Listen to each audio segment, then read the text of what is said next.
Let's talk more about this with Georgia Congressman Buddy Carter. He's a Republican from the House Budget Committee. Thank you so much for making time for us this morning. I have to ask you, we just heard some of those historic mile markers in the U.S. economy. Just last week, you mentioned that President Biden's policies are, quote, killing our economy. And you pointed to GDP falling 1.4% in the first quarter of this year. Is the economy headed towards a recession? Well, it certainly looks that way. And if we continue with these policies of the Biden administration, I think we're headed straight that way. Let's face it. Elections have consequences and policies have consequences, and we are suffering the consequences of the Biden administration right now. We see runaway inflation, the highest in 40 years. We see that inflation has gone up every month since Biden has been in office. Now, he wants to blame it on everyone else. He wants to blame it on Putin. He wants to blame it on big oil. He wants to blame it on COVID. But the truth is, it lies right with this administration and their policies. That's what's causing the inflation, putting so much money into the economy right now. That is too few dollars chasing after, or too many dollars chasing after too few products. And that's what's causing this inflation that we're experiencing right now. Let's hear the president's own words about what we are doing economically and where we stand. Listen to this. The deficit went up every year under my predecessor, before the pandemic and during the pandemic, and it's gone down both years since I've been here. A record 6.7 million jobs created last year, the most in the first year of any president in American history. What's your response?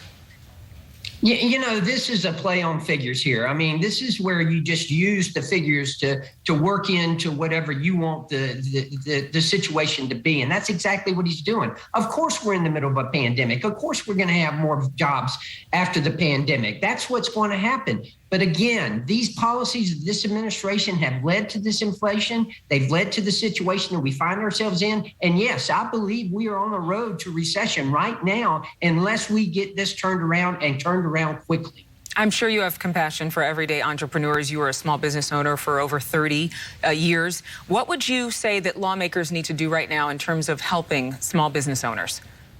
Well, certainly helping small business owners is paramount. We've got to do that because small business is the backbone of our economy. We understand that. What we can do best to help small businesses is, of course, make sure that they have the tools that they need in order to succeed. Make sure that, right now we have the lowest participation in our workforce that we've had in years. We need to get people back to work. We need to stop sending out checks. That's what the Democrats, that's all they want to do. They think the solution to everything is to throw money at it. No, by the way, the more money you throw at it, the more you care. That's their philosophy. Well, it doesn't work in an economy like this. We need workers right now.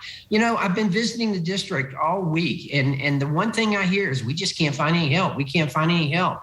That is a real problem for small business owners. But what can government do in terms of re-stimulating, reinvigorating the attitudes of American workers who might be a bit more lethargic right now, who might be overwhelmed, whether it's mental health or their own personal issues, personal health, the health of members, family members? I mean, there are a lot of folks right now who are struggling just to think that there might be hope in this country right now.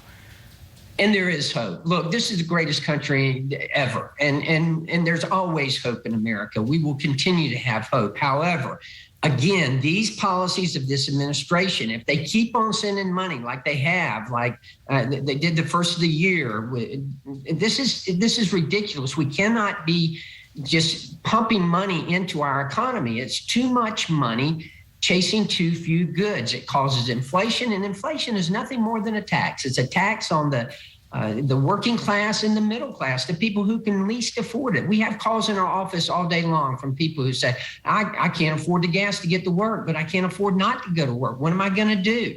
This is a real problem for Americans. Is there anything that Democrats and Republicans agree on?